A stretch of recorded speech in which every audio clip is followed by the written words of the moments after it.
ABP news के final opinion poll में आपका स्वागत है। नमस्कार, मैं हूं जगविंदर पटियाल, पब्लिक इंटरेस्ट वाला पटियाल। लेकिन आज मैं फिर से पब्लिक का पॉलिटिकल इंटरेस्ट लेकर हाजिर हूं।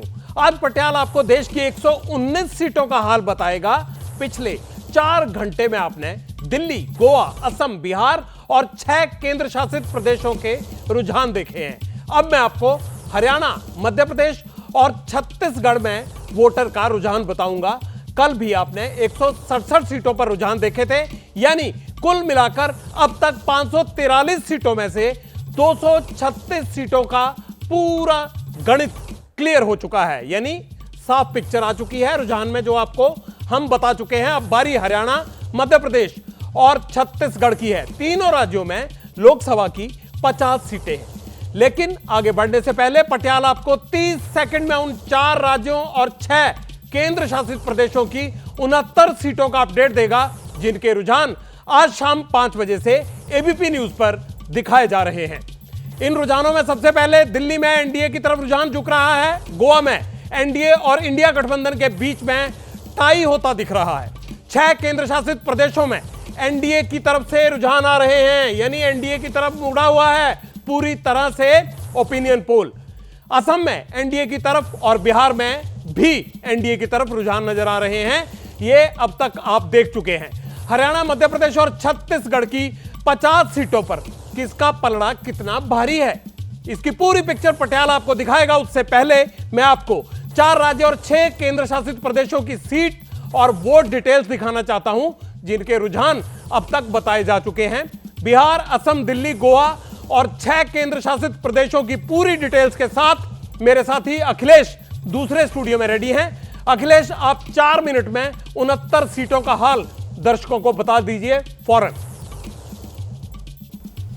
तो फाइनल ओपिनियन पोल आप देख रहे हैं। अब बात कर लेते हैं असम की, और असम में किसे कितनी सीटें मिलती हुई नजर आ रही हैं, जरा उस पर नजर डालिए। देखिए आपके सामने जो आंकड़ा है, एनडीए के खाते में 12 सीटें जाती हुई नजर आ रही हैं, जबकि इंडिया अलायंस की बात की जाए तो 2 सीटें इनके खाते में जाती हुई नजर आ रही हैं। एआईयूडीएफ की बात की जाए तो 0, यानी खाता नहीं खुल पा रहा है, और अदर्स भी 0-0 पर, यानी यहां पर आप देख सकते हैं एनडीए पूरी तरीके से लीड लेती हुई नजर आ रही है। 12 सीटें जीतती हुई नजर आ रही है इस सर्वे के मुताबिक।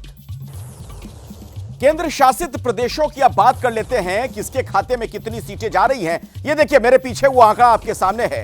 अंडमान की सीट एनडीए के खाते में जाती हुई नजर आ रही है। चंडीगढ़ एनडीए, दादर नगर हवेली एनडीए, दमन द्वीप एनडीए, लक्षद्वीप इंडिया गठबंधन और पुदुचेरी में भी इंडिया गठबंधन लीड लेती हुई नजर आ रही है इस सर्वे के मुताबिक। 2024 का फाइनल ओपिनियन पोल, और गोवा में क्या है आंकड़ा, ये जरा नजर डाल लीजिए। बात हम कर रहे हैं गोवा की, वहां पर कौन जीतता हुआ नजर आ रहा है, कौन आगे दिख रहा है। तो यहां पर आप देखिए आंकड़ा बड़ा दिलचस्प है। 1-1 से मुकाबला टाई होता हुआ दिख रहा है। एनडीए के खाते में भी 1 सीट जाती हुई दिख रही है, और इंडिया गठबंधन भी 1 सीट जीतता हुआ नजर आ रहा है। तो सी वोटर का जो ये सर्वे है, ये क्या इशारा करता है बिहार को लेकर, ये अब हम आपको बताने जा रहे हैं। बिहार में आप देखिए एनडीए जो गठबंधन है उसके खाते में 33 सीटें जाती हुई नजर आ रही हैं, जबकि इंडिया अलायंस की बात की जाए तो 7 सीटें इनके खाते में जाती हुई दिख रही हैं। अदर्स का यहां पर खाता नहीं खुल रहा है। और अब बात कर लेते हैं देश की राजधानी दिल्ली की। आप मेरे पीछे देख रहे हैं हनुमान जी की यह विशाल प्रतिमा, जो कि करोल बाग इलाके में है। एक तरीके से दिल्ली की पहचान भी है। अब आंकड़े आपके सामने धीरे धीरे आएंगे। राजधानी दिल्ली की हम बात करें, यहां किसके खाते में कितनी सीटें जाती हुई नजर आ रही हैं, वो आप देखिए। एनडीए 7 सीटें जीतता हुआ नजर आ रहा है, जबकि अगर हम इंडिया गठबंधन की बात कर लें तो 0, यानी उनका खाता नहीं खुल रहा है। 7 की 7 जो लोकसभा की सीटें दिल्ली में है, वो एनडीए के पास जाती हुई नजर आ रही हैं। गोवा में एनडीए और इंडिया के बीच में मुकाबला टाई होता दिख रहा है, लेकिन बाकी 4 राज्यों के रुझान एनडीए की तरफ झुके हुए दिख रहे हैं। एबीपी न्यूज के फाइनल ओपिनियन पोल की बड़ी बातों पर आपने हमें देख लिया कि क्या कहां हम दिखा रहे हैं। अब हमें गेस्ट के रिएक्शंस लेने हैं, लेकिन आपको हरियाणा, मध्य प्रदेश और राजस्थान की पिक्चर दिखाएंगे। लेकिन 69 सीटों की फाइट देखकर कुछ सवाल मेरे जहन में अभी आ रहे हैं। उत्तर भारत की 180 सीट में एनडीए क्लीन स्वीप कर पाएगा क्या? क्या उत्तर में राहुल कांग्रेस का कमबैक करा पाएंगे? सनातन और मांसाहार जैसे मुद्दों से क्या मतों का ध्रुवीकरण होगा? तुष्टीकरण की राजनीति में कौन किस पर कितना भारी पड़ेगा? करप्शन की केमिस्ट्री में कितना वोट किधर स्विंग होगा? ये बड़ी बड़ी बातें अब तक के हमारे ओपिनियन पोल में निकल कर आ रही हैं। अब गेस्ट से फटाफट रिएक्शन लेते हैं। सबसे पहले यशवंत जी, आपने सारा ये सर्वे करवाया, जमीन पर रहे, आपकी अलग अलग टीमें गई।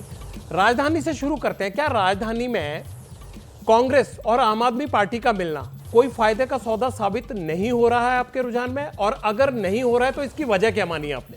देखिए, पहली बात तो ये कि उनके कैंडिडेट कांग्रेस के जो है वो कल ही अनाउंस हुए और हमारा सर्वे उसके पहले का है, तो हमें उसका एक इम्पैक्ट देखना पड़ेगा। अब दुर्भाग्य से इलेक्शन कमीशन के नोटिफिकेशन के हिसाब से हम लोग कानूनन अपनी सर्वे करते हैं, इसलिए हम कोई गलत बात वैसे नहीं बोलेंगे। लेकिन कैंडिडेट्स के इतर भी देखिए, मौलिक रूप से कॉन्ट्राडिक्शन है इन लोगों के साथ में आने में। आम आदमी पार्टी का आधा सपोर्ट बेस एंटी बीजेपी और आधा सपोर्ट बेस एंटी कांग्रेस है। तो जितनी बार भी लोकसभा चुनाव होता है वो 20% का सपोर्ट बेस उठ करके सीधे सीधे बीजेपी को चला जाता है, और विधानसभा चुनाव होता है तो वो आम आदमी पार्टी की ओर शिफ्ट हो जाता है। अब जब ये साथ में लड़ रहे हैं तो वो 2 दूनी 4 वाला हिसाब किताब फिर भी नहीं हो पा रहा है, क्योंकि इस साथ में आने के पहले भी इन दोनों के लिए जो वोट शेयर हमारे पिछले मूड ऑफ द नेशन में, देश के मूड में हमने दिखाया था, वो भी लगभग इतना ही था, 36 से 37%। ये अलग अलग लड़ रहे थे तब भी उतना ही था, साथ में आएंगे तो भी उतना ही है। इसमें सीट दर सीट कुछ असर पड़ेगा तो अब कैंडिडेट का हमको देखना पड़ेगा। लेकिन जहां तक लोकसभा और विधानसभा सीटों का अंतर है, वोट शेयर का अंतर है, दिल्ली एक स्विंग स्टेट है। यहां स्प्लिट वोट पड़ रहा है। 10 साल से हमने देखा 7-0 के बाद में 67-3, फिर 7-0, फिर 65-5। तो ये राज्य ऐसा है जहां तकरीबन 20% वोट हर बार विधानसभा और लोकसभा चुनाव में बीजेपी और आम आदमी पार्टी के बीच में ये ऐसा एंटी कांग्रेस वोट है जो दोनों के बीच में स्विंग करता रहता है। इसलिए वो वोट केवल चूंकि आम आदमी पार्टी कांग्रेस का गठबंधन हो गया इसलिए वो कांग्रेस के खाते में चला जाएगा, ये भी नहीं होगा। और जो वोट दूसरी साइड से आम आदमी पार्टी को मिलना चाहिए वो भी उसे मिल जाएगा। ऐसा भी मुझे लगता है ये स्मूथ केमिस्ट्री वाली बात नहीं है। कांग्रेस के आलोक शर्मा जी हमारे साथ जुड़ गया। आलोक जी, ये फायदा होता नहीं दिख रहा है, रुझान किस तरफ जा रहे हैं? आपने भी कुछ अपनी कैलकुलेशन की होगी, आप सहमत हैं इससे या नहीं? कोई और चीज आप निकाल कर लाए हैं जो हमारे दर्शकों को बताना चाहेंगे इस नुकसान की वजह?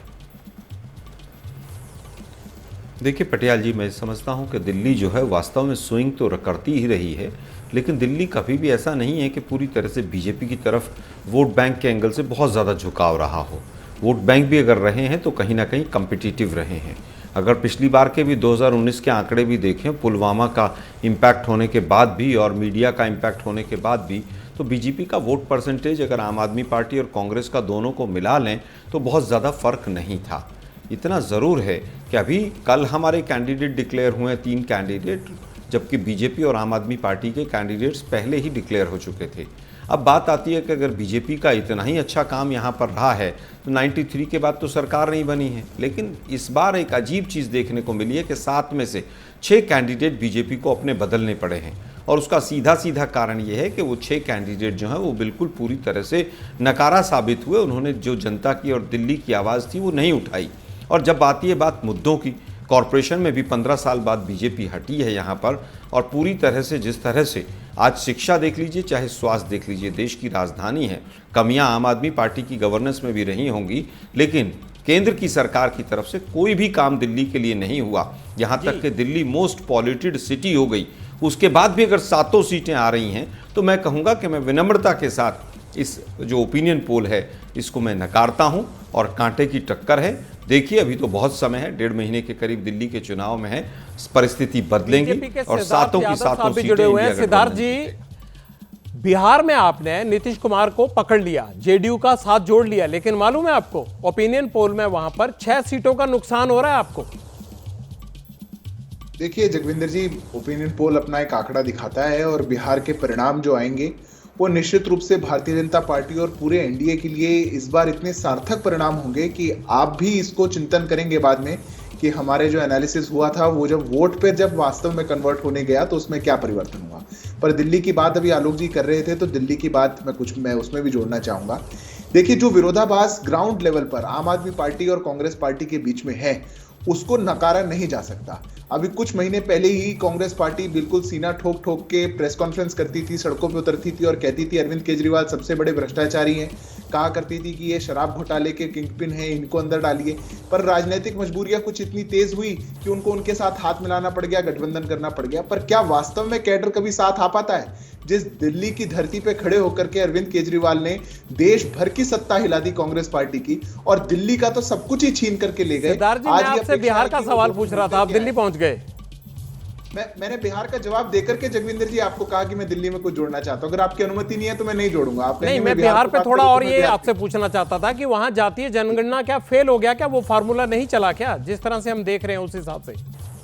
देखिए जगविंदर जी, बिल्कुल ये प्रत्यक्ष है कि जातीय जनगणना को लेकर के जिस प्रकार का एक नैरेटिव बिल्डिंग, ये देश का पिछड़ा वर्ग जानता है कि कांग्रेस पार्टी को पिछड़ों से कोई हितैषी नहीं है। ये तो परिवारवादी पार्टी है। ये कहां पिछड़ों की, शोषितों की, वंचितों की, दलितों की बात कर सकती है? ये तो राहुल बाबा की बात कर सकती है, प्रियंका दीदी की बात कर सकती है, इसके अलावा तो कर नहीं सकती। तो बिहार के अंदर बने रहिएगा सिद्धार्थ जी, आपसे बात करेंगे फिर। अब मैं, ये तो आप 4 राज्यों और 6 केंद्र शासित प्रदेशों का जो अब तक का आंकड़ा देख चुके हैं, उसकी बात हम कर रहे थे।